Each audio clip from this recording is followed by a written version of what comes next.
کاروان قوٹس اور شاعری چینل کے ناظرین کو السلام علیکم ورحمۃ اللہ۔ دوستو، آج میں آپ کے سامنے حضرت علی رضی اللہ تعالیٰ عنہ کے کچھ اقوال لے کر کے حاضر ہوا ہوں۔ امید ہے کہ یہ آپ کو بہت پسند آئیں گے۔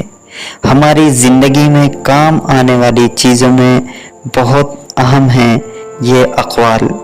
تو آئیے شروع کرتے ہیں۔ حضرت علی رضی اللہ تعالیٰ عنہ نے فرمایا، جب کوئی دوست تمہیں اپنا راز بتائے تو سمجھ لینا کہ وہ اپنی عزت تمہیں امانت دے رہا ہے۔ اس میں کبھی بھی خیانت مت کرنا۔ کسی کا عیب تلاش کرنے والے کی مثال اس مکھی جیسی ہے جو سارا خوبصورت جسم چھوڑ کر صرف اور صرف زخم پر بیٹھتی ہے۔ وقت اور دولت دو چیزیں ہیں جو انسان کے اختیار میں نہیں۔ وقت انسان کو مجبور اور دولت انسان کو مغرور بنا دیتی ہے۔ سب سے پہلی عبادت یہ ہے کہ انسان مصیبت میں صبر کر کے اللہ پاک سے مدد کا منتظر رہے۔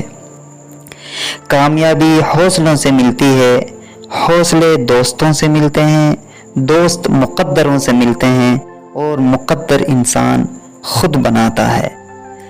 تین چیزیں ایمان کو تباہ کر دیتی ہیں: امیروں کی محفل، عورتوں کی صحبت اور جاہلوں سے بحث۔ جو شخص تمہارا غصہ برداشت کر لے اور ثابت قدم رہے تو وہ تمہارا سب سے اچھا اور سچا دوست ہے۔ جو ذرا سی بات پر دوست نہ رہے وہ دوست تھا ہی نہیں، اور جس کو ایسے دوست کی تلاش ہو جس میں کوئی خامی نہ ہو اسے کبھی بھی دوست نہیں ملتا۔ سو دوستوں سے بہتر وہ ایک دشمن ہے جو دل میں نفرت تو رکھتا ہے لیکن منافقت نہیں۔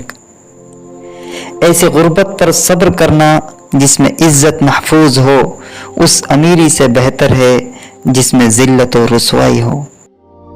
رشتوں کی خوبصورتی ایک دوسرے کی بات تو برداشت کرنے میں ہے۔ بے عیب انسان تلاش کرو گے تو اکیلے ہی رہ جاؤ گے۔ انسان کے کردار کی دو منزلیں ہیں: دل میں اتر جانا یا دل سے اتر جانا۔ زندگی کی اصل خوبصورتی یہ نہیں کہ آپ کتنے خوش ہیں، بلکہ زندگی کی اصل خوبصورتی تو یہ ہے کہ دوسرے آپ سے کتنے خوش ہیں۔ دوستوں کے غم میں ہر حال میں شامل ہوا کرو، لیکن خوشیوں میں تب تک نہ جانا جب تک وہ تمہیں خود نہ بلائیں۔